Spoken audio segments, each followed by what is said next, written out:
Hey guys, welcome back. Welcome back to another episode of the Real Estate IPA podcast. Today's a special one for me. This is my first interview podcast, and I couldn't really think of anybody better than my longtime friend, Sean Carpenter from Columbus, Ohio. Man, I guess, Sean, we've known each other for, goodness, probably going on 10 years. I think we met at an Inman Connect event, probably in New York. I think we are just at 10 years, yeah. Yeah, probably somewhere around there. So, and we've seen each other at events. We've seen each other in my hometown when you came up to do an event with our agents here in Columbus and Cincinnati. So we see each other obviously a lot on social media. Yeah. We'll be together next month. Well, August, I guess, in Florida for the Florida Realtors RE Bar Camp. I think we're gonna be together there too. Looking forward to it. Yeah. Yeah. Good stuff. Cool, man. Well, I wanted to get this going and really start off by kind of interviewing you a little bit and asking you a little bit about your real estate story. I know you've done this for a hot minute. And so I wanted to kind of just get a little bit of history behind Sean Carpenter, what got you into real estate. I know you played golf prior to, but what's your real estate story? What brought you from golf into real estate? Well, so when I graduated from the University of Florida, Ryan, I was a golf pro for 3 years. I had a club in Florida, a resort course, and then I got a private club in Cleveland. It's a little closer to home. And then I got out of the golf business, because I worked every weekend and every holiday. Little did I know I'd get into real estate and work every weekend and every holiday. But I moved back to Columbus where I was raised, and I became a beer salesman. Worked for the Miller & Coors distributor in town and called on all different parts of the city, but eventually landed at the Ohio State campus was kind of my territory. So I always joke with my audiences, if you're going to sell beer, pick a spot where there's 45,000 students. And that's Exactly. a really good spot to sell beer. But I was really, Ryan, more of an order taker than I was a salesman. I would go in and fill orders at the bars and restaurants. And I got a chance to do a little selling and relationship building with the bar owners and the wait staffs and things like that, trying to get them to push and serve my products. But I thought to myself, what would be a career that would allow me to drink beer and play golf? So I got into real estate. There you go. In 1998, and I actively sold for 4.5 years. Kind of like a lot of people do, and what I hope a lot of people that are listening to this do is we had such a great relationship with our realtor when we bought our house. When it came time for me to think about what would be a career that I would like to do, I thought, gosh, I really enjoyed working with our realtor, and I reached out to her and I said, do you think real estate's something I could do? And we sat down and met and had lunch. And how many times have you had that phone call too from other people? Yeah. Right. And she was super honest with me. She says, I think with your personality and the people and your go-getter attitude. So my wife and I made the decision I was going to jump into real estate, and I made the decision early. If I was going to do it, I was going to do it full time. Mm-hmm. So I kind of made the commitment that when I passed my exam, I was going to turn in my 2-week notice. And that's what happened. I turned in my 2-week notice to the beer company and jumped in. I actively sold, Ryan, for 4.5 years. With our company here in Columbus, which became Coldwell Banker King Thompson. I was then given the opportunity to become a branch manager. And that meant, as you know, I gave up my sales side of the business. We're non-selling managers up here. So I missed working with customers and clients, but the opportunity to have a paycheck and have benefits. We just started our family. And I really, as you know, I still got to sell every day. I got to sell the business to potential recruits. I got to sell the company to people I wanted to come over from other companies. I got to sell the ideas and the trainings and the concepts that you talk about all the time of what agents need to do to be successful. So I really got to sell every day. But in the 2 years I managed, I realized I loved coaching and training and really didn't really care for the managing part, running the P&L of the office and right. going at 3:00 in the morning when the alarm got set off and things like that. So our company named me the director of training with our Columbus company and our Cincinnati company. So I was in charge of the agent development program for about 1,300 agents. And that entailed everything from new agent training, company events, experienced agent training, workshops, going out to branch offices and doing pop-ins and daily trainings and things like that. And it was just a ton of fun. And in 2007, I spoke at my first Coldwell Banker conference and really enjoyed the experience of being up in front of an audience beyond just a classroom audience. And I've been speaking at Coldwell Banker. Also known as Gen Blue. Gen Blue, yeah. It was called IBC back then, International Business Conference. And then it became Gen Blue. And so I've been luckily invited back to every one of those since that time in 07 where I've met an audience. And I also speak outside of the Coldwell Banker company. Fast forward to the end of my story. In 2016, I made the decision to jump back into sales, kind of get back into the sales arena, working with buyers and sellers, but also take my business on a more national level. So I opened up my company called Sean Speaks. and I travel around the country and I speak to real estate audiences, a lot of cold banker companies, but obviously I can speak anywhere I want now as an independent speaker.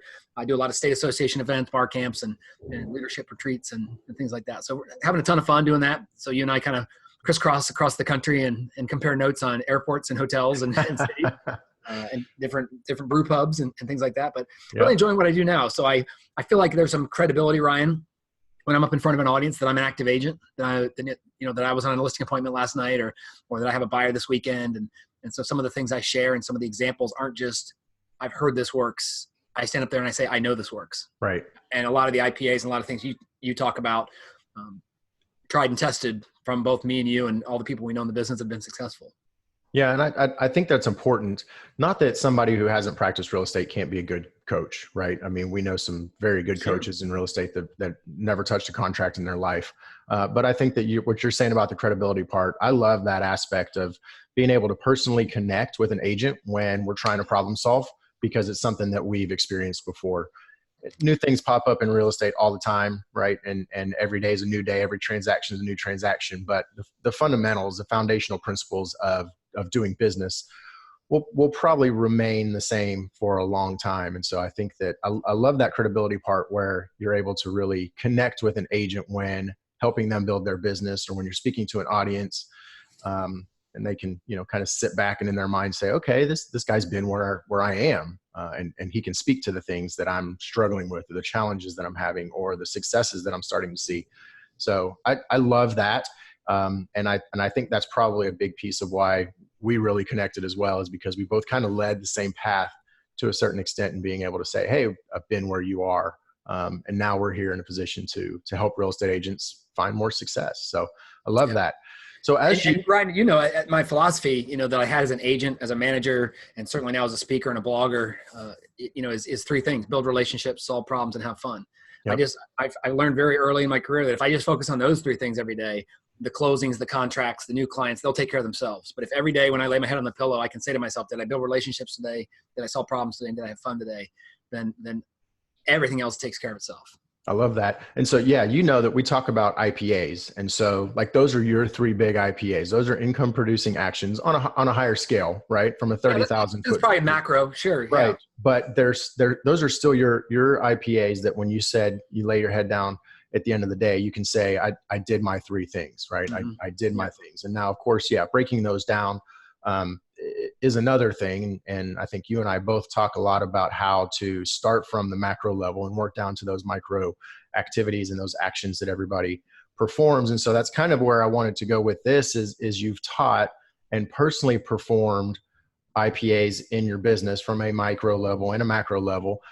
So what would you say, or how have you taught those to real estate agents? And then what are you doing now in your business that you would say are IPAs, and how do you really kind of manage that day in, day out? Okay, great question. So I think there's two things an agent does with his or her day. If I followed any agent around the country and just followed them around quietly over their shoulder, I could just take a sheet of paper and draw a line down the middle and write down, is it a business development activity or business support activity? Everything we do in real estate is either one of those two things, either a business development activity or business support activity. Now, Ryan, you want to take a guess what most agents spend most of their time doing? Business support, right? Yeah, business support activities. And you know why they do that? Of course, there's the obvious reasons. It's easier. It has to get done. Look, you and I both agree. The transactions have to get from contract to closing. So all the little support things have to happen. But the reason why I find most agents spend most of their time doing business support activities instead of business development is because there's no rejection involved in business support activities, right? The MLS is never going to say no. Making a flyer for your open house isn't going to say, no, thanks, not interested. But calling a former client, calling a FSBO, knocking on an expired's door, there's a chance you might get rejected. Mm-hmm. But what we learn in this business very quickly is if you spend all of your time doing business support activities instead of business development activities, there soon will be no business to support. Right. And so those IPAs, as you call them, is a critical piece of making sure we do business. A lot of agents run that roller coaster where they're busy, and then they have closings and all of a sudden they have no business because they didn't do prospecting in the time they were working those clients. Mm-hmm. So when I jumped back into sales, Ryan, 3 years ago now, I I made the decision that I had to do the things I taught agents to do. I had to kind of eat my own dog food. Mm-hmm. And so I created what I call my 4-H club. And the 4-H club is kind of the little IPA for me that is a consistent, discipline-driven activity. So I get in the office usually by 8 o'clock in the morning. I'm usually the first agent in the office for probably sometimes about the first hour. This summer I've been getting in there 7:30. And my 4-H club is the first thing I do. So the first thing I do is I do 5 handwritten notes. And that was one of your challenges to our group today. Mm-hmm. So 5 handwritten notes on it. And I start by saying, is there anyone I need to thank from yesterday? Because thank you notes are the easiest ones to write. Right. And if there's thank you notes, then they go, and then the next, but up to 5. So 5 handwritten notes. Then the second H I do is I run the hot sheet. And most real estate agents listening to this podcast will know what a hot sheet is. It's that daily report from your MLS that shows me what's happening in my city. I don't look at all of Columbus. There's 1.9 million people in our marketplace. Houston is a huge marketplace. So you might look at the Woodlands and just see what's happening in the Woodlands. I just look at Upper Arlington, the town I live in, and I see what listings hit the market, what price changes, what in contracts, what sold. And I say to myself, Ryan, do I know anyone that lives within a 2-block radius of that house? And if they do, then I hit them with a text, I hit them with a phone call, or I email them that listing out of the MLS that just says, hey, just want to let you know that this house in your neighborhood went into contract, had a price change, sold, or hit the market. Doesn't matter whether it's my listing or not. I just want to be their realtor of top of mind. Mm-hmm. The third H I do is my happy birthdays. And, this is an easy one, but it's one that so many people forget. So I jump into Facebook and I'm horrible at happy birthdays. I see which of my friends have birthdays. And, and then, so let's say I have 12 or 16 or however many. What's funny is what most people do on their friends' birthdays on Facebook is nothing. Yeah. Most people do nothing. That's what I do. If you have 2,000 friends, I bet you got 200 birthday wishes on your birthday, which means 1,800 didn't wish you happy birthday. Mm-hmm. And as you admitted. So if I do anything, I'll write happy birthday on their wall. But I like to write a little bit more than happy birthday because midway through the day when people are scrolling through their phone and seeing they've got 37 updates and it just says happy birthday, happy birthday, happy birthday. So I write a little bit more. I try or HBD. HBD, right. So I try and write a little something more that's going to catch their eye for that split second when they stop to read it. And then all of a sudden Sean Carpenter's top of mind awareness. And then as you know, some people that are what I would consider close friends of mine, they get a video text message. Something super simple, just a personalized greeting to wish them happy birthday, which stands out amongst all the other messages. Yeah. And then the last H is my high fives. And this is a bunch of IPAs all at once. I'm already on Facebook to do my birthdays. So I do 5 likes on my feed. I do 5 comments on my feed. I jump over to Twitter, my favorite social channel, and I do 5 comments or retweets on Twitter. I jump onto Instagram and I do 5 comments on Instagram. Now let me make a point. Not 5 likes, 5 comments. Likes on Instagram has become almost too easy. It is literally it's like a penny. No one cares about it, right? Yeah. At the end of the day, if you post a picture and you get 131 likes but 6 comments, what do you pay attention to? Yeah, of course, the 6 comments. Yeah. So I do 5 comments. And then, Ryan, the last 5 of my high fives is I do 5 random texts to somebody in my sphere. Have an awesome day. I might send them a funny GIF of, Jimmy Fallon saying hello or something, just something light. And when I've done my 4-H club for the day, I walk across to the Starbucks and I reward myself with my morning coffee. There you go. Now think about that. If I did 5 handwritten notes, let's say three people on the hot sheet, 12 birthdays and my 25 high fives, that's 45 touches before 9 o'clock in the morning. And how many of those were real estate related? Only 3. Yeah. Only the ones about the real estate. Let me ask you a question, Ryan. If every agent in the country did 45 touches before 9 o'clock in the morning of just trying to build a relationship, just trying to get their name in front of somebody, you think they'd end up having some success? Oh, yeah, absolutely. Yeah. I think that's the biggest consistency in making those touches and keeping yourself in front of people that know and like you probably, right? Already. They're part of your sphere. I think that's the biggest failure point that most real estate agents see. We see 80% of real estate agents fail within the first 2 years of being in business. That number may even be higher now. Yeah. And I attribute that to they were never really taught some of these foundational business principles of just maintaining relationships with people. They feel as though they're a real estate agent, and so they post something on Facebook and all of their friends are going to want to buy a house with them. It's just not that way. And so the consistency behind making those touches is by far the highest rate of success in making sure that somebody keeps you front of mind, or you keep, you're front of mind with them when they hear somebody out on the street say something about buying or selling a house, or that conversation happens inside their own home. The last person to reach out to them and touch them is going to be the person that is going to be first to come to mind. Yeah. And that's my whole point. I'll be the first to admit my 4-H club today, last week, the week before that, may not result in immediate business. There are people that might be listening and saying like, forget that, Carp. I'm just going to go after FSBOs and cold call and auto dial. Well, if that's your approach to sales, that's fine. But I'm a build relationships, solve problems, have fun kind of guy. I don't like being cold called myself. So I would rather be long tail, earn that top of mind awareness, and much like a farmer, put seeds in the ground every day that can eventually turn into a crop, right? A farmer doesn't wake up one day and say, I think I want to be a farmer, and tomorrow put seeds in the ground, and over the weekend he gets a crop. That's not how it works. You have to work the field. You have to build the relationships. And when we talk about building relationships, it's exactly that. It's about putting one thank you note, one handwritten note, one remembering their kid's name at the grocery store, reaching out on a birthday or anniversary. Over time, you eventually build a relationship that will turn into repeat and referral business. Right. And so I love that. And so what I want to do is shift for just a second, because you said something that I think is really interesting, and it's the long tail, right? And so we know that real estate agents should get into the business with the long term in mind. But in a lot of cases, real estate agents they'll get down on themselves. And in some cases, financially, they need some kind of immediate gratification. They need to generate some business quickly. So how would you say relationships and their direct connection to IPAs early on in an agent's career can generate business quicker or earlier in their efforts? Well, let's go right to the source then. If we're looking for business quicker, then we've got to find people that are already in the game, for sale by owners, right? Who have told the world, hey, I want to sell right now. They just don't see a value in real estate agents. So at least you can maybe start a relationship, start a conversation, start having some practice dialogues with a real person. Expired listings said that they wanted to sell. They just chose the wrong agent or didn't listen to that agent when they listed before. Or open houses. Open houses are people that are actively coming to see you. Right. Now, on the other end of the spectrum, Ryan, would be like, working internet leads. But internet leads are 16 to 20 months away from maybe pulling the trigger.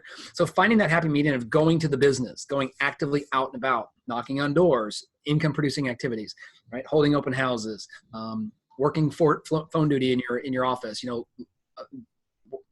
having a kiosk at a farmer's market or something like that, going out into the public and getting in front of people, or simply talking to people in your sphere of influence and trying to provide something of value on the phone call or the door knock or the visit or the pop by, but then not being afraid to ask for the business. Yeah. Yeah.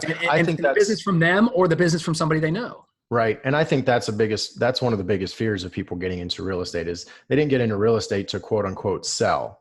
Right. But there's an aspect of your business that you have to sell. And until you're able to sell yourself and your services and the value that you bring to somebody, then what gives them the idea to use you or refer you? One of the biggest things that I love to do and love to coach new agents on is making those phone calls to their sphere, offering them a current home valuation, CMA, whatever it is that you want to call it, dropping that off in person, answering their questions about what they're looking at and what they're reading, whether they're interested in selling or not. You're providing a value. And the first thing that they're going to think about, and a question that you should ask when doing something like this, is, do you know anybody else? Do you know anybody else? I mean, that question alone, it's not so salesy, but what you're doing is if you're providing enough value to somebody and you're giving them something that makes them go, wow, they're going to be a lot easier it's going to be a lot easier for that idea of, yeah, I do know somebody else, and you should be the one to help them because you just did this really cool thing for me. And I have nothing to provide you. So that kind of law of reciprocity comes into effect when you're building relationships, you're providing value, you're doing something nice for somebody else. That law of reciprocity comes into place, because if they don't have anything to give you other than potentially a referral, then there's kind of a little guilt to it when it comes down to it from a psychological standpoint. So I think real estate agents need to do that. They need to go ahead and feel as though it's okay to sell. You're selling yourself the value you bring and the service that you provide to people. And not every single person that you're going to come in touch with is going to immediately be ready to quote unquote buy you and your services. But the likelihood that they know somebody else is probably pretty good. Yeah. Let's turn the IPA discussion into a beer IPA, right? Yep. Kind of the play on words there. What's the best thing besides an IPA? A second IPA. So why don't you when you drop off that market analysis and just say, hey, Ron, I just want to stop by and see you and Maggie and let you know I was keeping you up to date. It's been 2 years since you've been in your house, so I brought you a little market update, and just have a conversation about Ryan and Maggie at that visit. But then the second IPA is tomorrow I call or text you saying, hey, it was great to run into you guys. Let's get together for a beer sometime soon, or let's get together and do something else. And then PS, do you know anyone who might be thinking about buying or selling? Or better yet, of the people on your block, who do you think is the next one to move? Yeah. Of the people on your softball team, Ryan, who do you think the next one to make a move will be? Now, Yep. if I say who's the next person, now you're going first baseman, now he lives with his parents, second baseman, lives with his girlfriend, shortstop, has just had a baby, might be needing a bigger place. Now you're thinking of specific people versus when I say, do you know anyone that wants to sell? When I say, do you know anyone, you think of no one. But if I say, who's the next person on your block? Who's the next person in your building? Who's the next person at work? It becomes a little more specific. So turn that one IPA into 2 or 3 by following up. It was great to see you. Yard looks great. Or, hey, it was great to see you. I forgot to tell you I have tickets for the Astros game next week if you can go, or our company's doing an event or whatever it might be. So always try and follow up one IPA with a second IPA. And I think that's a great point, because that speaks to going deep into your business instead of going wide, right? So you can touch hundreds, thousands of people pretty quick by spending a few bucks on a Facebook ad, right? But how many of those are going to end up going deep with you in what you just said? Not a single one of those people that see your Facebook ad is going to end up running through those things in their mind: first baseman, second baseman, shortstop, right? But because you took the extra bit of effort and purpose to go deep with somebody, then your likelihood, your conversion rate, if you will, is going to end up being a lot higher. The potential is going to be a lot better because you decided to go deep into a relationship instead of wide. Yeah. One of my mentors in the business, who was a marketing guy, he wasn't a real estate guy, but he was a marketing guy. And he said, Sean, a dollar is a dollar. How you spend it's up to you. And the difference between deep and wide, imagine if we put on a suit today and we reach in our inside coat pocket, we found $100 bill, and we're like, gosh, when was the last time I wore this suit? Oh, it was when I was at the Board of Realtors charity night or auction or whatever, casino night. $100 that I didn't know I had. Here's what some realtors would do with $100 they didn't know they had. They would send a flyer to No Name Acres to try and get a piece of business. So they would do $100 worth of random drops to strangers. Here's what I would do with $100, Ryan. I would think to myself, all right, $100 I didn't know I had. I'd dial up and I'd say, Maggie, hey, it's Sean Carpenter. How are you? How's Ryan and the kids? Hey, what are you guys doing for dinner tonight? Yeah, I got to show houses up in the Woodlands. How about I drop off some pizzas and beers for you guys?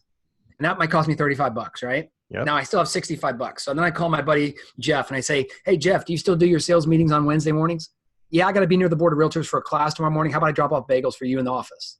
And I'm going to drop off, 2 dozen bagels. And that's going to cost me $25. And then I call my friend, Steve, and I say, hey, Steve, do you guys at the electricians, you and your fellow electricians still get together at BW3s on Fridays and drink beers? Yeah, I remember when we were looking at houses a few years ago, you used to meet up on Fridays with your buddies. Hey, tell them if they're there at 5 o'clock with you, I'm buying their first beers. Yep. Let me ask you a question, Ryan. What's a better use of my $100 that I didn't know I had? $100 worth of interference to strangers, or building a relationship with 3 of my people in my sphere or clients that will probably tell other people about what their realtor did for them? Well, and that's where I think that you've got to look at the impact of what you're doing with it, right? And the deep versus wide. I think it's obvious when you tell the story of, okay, what am I going to do with this $100? I'm going to go buy a bunch of guys beers. Do you think they're going to remember me? Versus, hey, that guy got a postcard in his mailbox. Maybe he read it, maybe he didn't, or now it's sitting underneath his coffee cup on his desk, right? That's one seed. That's one seed in the ground versus a seed being watered and nurtured and fertilized and weeded. Yeah. Or buying the sproutlet, you bought the seed or you bought a sproutlet, right? So, I love that. Yeah. That's a great analogy, actually. Are you going to go buy a packet of seeds, or are you going to go buy what has already sprouted and is going to end up fruiting for you? Yes. And So so a dollar is a dollar, just spend your time, effort, money on the people that will return the best return rather than strangers. We should be focused way more in on the center of people that already know, like, and trust us. yeah. Yep. So in the back of my mind, I'm hearing an agent who says, I don't have a lot of friends, don't have a lot of relationships locally. Give me just three things off the top of your head that somebody who may be new to an area, or somebody who doesn't feel as though they have a large enough sphere to do a few of the things that you're talking about. What are say three things that they can do to go out into the community and build some of those relationships? Okay, first one I'd say would be open houses, obviously, because then, you're getting a chance to meet people and possibly, if you don't have a lot of friends and you have a lot of time, then you could invite the 5 neighbors on this side, the 5 neighbors on that side. So at least then you're getting out there to meet more people. And I think certainly getting out and about in your community, your local coffee shops, your local parks, your local pubs. And while you're sitting there talking to the bartender, talking to some fellow people, if you're in sales, you're probably going to be a little bit talkative. You're going to be a little bit, engaging with somebody, at least you should. Right. And then when you're there, sitting at the coffee shop, sitting at the pub, jump onto Instagram or Twitter and use some local hashtags and start learning about your city. Start doing some Instagram stories.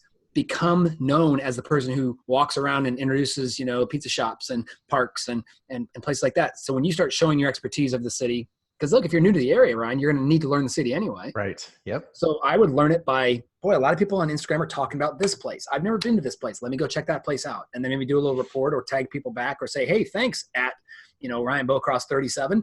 You told me about this pizza shop and I stopped by and it's fantastic. Start that. But once again, Ryan, it's not I tried it once. Nobody bought a house from me. That's it. It didn't work. It's about, I got to meet people every day. I got to meet more people, learn more about my city. So when I do have a chance at that, I have things to talk about and I have some confidence and competence about my marketplace. Earning trust in our business is critical. That's why people are going to use us. Mm-hmm. We say know, like, and trust. Well, the knowing and liking part's easy, right? But here's the thing, Ryan. You and Maggie have some friends of yours that you know and like, but you wouldn't trust when it comes to parenting advice. Is that fair to say? Absolutely. I mean, we have some friends of yours that you know and like, but you wouldn't trust when it comes to financial advice. So for a new agent, while they might have people in their life that know them and like them, they may not trust them when it comes to real estate because they've never seen them sell in this neighborhood or in this price point or this style of home or this building or whatever it may be. So earning trust is an IPA in and of itself. It doesn't seem like it's an income producing opportunity, but earning trust, there's 3 C's to earning trust, Ryan. There's confidence, there's competence, and the most important one we talked about already, consistency. Consistency, yeah. And when you're consistent, confident, and competent, people will trust you more. Yep, absolutely. I love that. And I think that, what that really boils down to is don't do this all because of the business either though, right? Mm-hmm. Because you don't want to seem fake, and relationships aren't built on, false motives. Good relationships, deep relationships aren't built on false motives. So take the business part out of it to a certain extent as well when you're going out and building those relationships, because you just never know the good people that you're going to meet that may never do real estate business with you and may not refer a ton of people to you either over the course of life, but you've built a relationship that's going to benefit your life in other areas as well. Yeah. 100% agree that, once again, it's that you talked earlier about sales, being in sales. Sales isn't doing something to somebody. It's doing something for somebody. For somebody, yeah. And when you kind of turn that paradigm saying like, I'm in sales, I'm here to help people. I'm here to help people make good decisions. And what we do in real estate is we control the process and our clients control the decision. Mm-hmm. We don't really make any decisions for our clients. We help them make decisions, but we're not the ones that pick the asking price. The sellers do. Right. We're not the ones that set the sales price. The market does. So our job is to guide people through the process. And if we can understand that could take a long time, but I'm here to help people. If you have an immediate need, I can help you. If you have a long-term need, I can help you. You and Maggie may not buy from me for years. That doesn't mean I don't want to build a relationship with you now, because your next door neighbor might have a need. Mm-hmm. Someone that you know from church, your buddy from the ball team. And if the first person you think of when you think of real estate is Sean Carpenter, then I start winning, because when you think real estate, you thought me. I mean, your town is a perfect example. What do you guys got? 35,000 realtors in Houston? Oh yeah. Or if not more. Yeah. So the chance that the people in your database or sphere of influence don't know another realtor besides you, you're sorely fooling yourself. Yep. What needs to be important to you, Ryan, is if someone in my sphere of influence needs real estate or thinks real estate today, would they think of me? And that's what we're trying to do with these income producing activities, with these relationship building things, is trying to make sure that when they think real estate, they think me. Yep. If I drive down the road and I saw your company's, a sign in the yard, and I see you at the gym that day and I say, hey dude, I saw your listing on Smith Street. And you think to yourself, I don't have a listing on Smith Street. Oh, you know what? Mary in my office has a listing on Smith Street. Right. But I saw the sign and I thought of you. Yep. Then that means you're starting to win. When I see your logo, I think of you. Yep. When I see you, I think of your logo or real estate. That's what we're trying to do with these. At least I think that's what you're trying to really get across these IPAs, is each day, if you're doing these things, when somebody thinks real estate and they think of you, you're going to have more success. Yeah. I mean, that's the ultimate goal, right? The word consistency has come up numerous times in this, and, it takes, now they're saying, we say 21 times for somebody to really build a habit, or for that to be ingrained in their mind. And so that one shot postcard to 100 homes in a neighborhood, that's one of 21. You've got to hit those people 21 times before an inkling of who you are, or what you're about, embeds itself into their mind. And so those consistent touches, that's, it not only builds that recognition, but again, like you said, it builds that relationship depending on what those touches are about. And I think what I love about your 4-H's and what you do is with your handwritten notes and your happy birthdays, and your high fives really, but more so your happy birthdays and your handwritten notes, is yes, you're doing an IPA to touch that person. You're kind of checking the box off there, but you're doing something outside of the business realm, because what you're doing is you're building in the relationship, because it's a friendly touch. It's not a salesy touch. It's a friendly touch. And so when you can really find a good groove between the two of those, that's when things start hitting, and that's when the cylinders start pumping. And I think that's where, if agents really can get to the point where they understand the perfect blend of that, is when they start to see success. Yeah, I agree 100%. If you can almost listen somebody into a sale, right? I don't have to make the sale. I just get them to the point where I'm asking them enough questions, right? Listening to their answers, asking them some more questions, and kind of guide them along the journey, that at some point in time, some people are, ready to go, and some people are going to be ready to go at some point in time. But yeah, it's that personal touch with a sales flavor. Right. Everybody's selling something. Sure. Right? Maybe it's not a product for their business, but everybody's selling something. I mean, if somebody's hitting you up for a fundraiser, they're selling a nonprofit, or, a charity that they're invested in. So, I mean, everybody's got something to sell, but like you said, that building that level of trust is a completely different step in that know, like, and trust equation. And that comes from really, again, not going wide, but going deep, asking those questions, finding out information, and digging deeper into a relationship with somebody. So I love all of this, man. This is so good. I really appreciate your time and being the first guest here on the podcast. So kind of in wrapping, what is Carp up to now? Aside from selling real estate there in Columbus, Ohio, you're doing your speaking stuff. So what's Carp up to now? If what parts of the country are you going to be in here soon, so that maybe somebody who's listening can be sure to run into you? Yeah. So I travel around, like I said, to a lot of different audiences, whether it's real estate companies, whether it's brokerages, whether it's state associations, local boards. And I also do some local speaking, which is a fun audience for me, Ryan. That's some local high schools bring me in to talk about leadership and goal setting. And love it. That's a really fun audience that I just don't think gets enough discussion on leadership, goal setting, and things like that. My presentations are heavy in obviously this real estate sales to my real estate audiences, but a lot of customer service, a lot of leveraging social media in a way to build relationships, solve problems, and have fun. I have a women's council of realtors regional event coming up here in Columbus. And then I get back on the road in August. I'm down in, as you said, at the Florida Association of Realtors, and I'll be up in Michigan. So got a few things going on. And then already starting to book out some things for 2020, which is kind of exciting, which is always nice to get it kind of ahead on the schedule.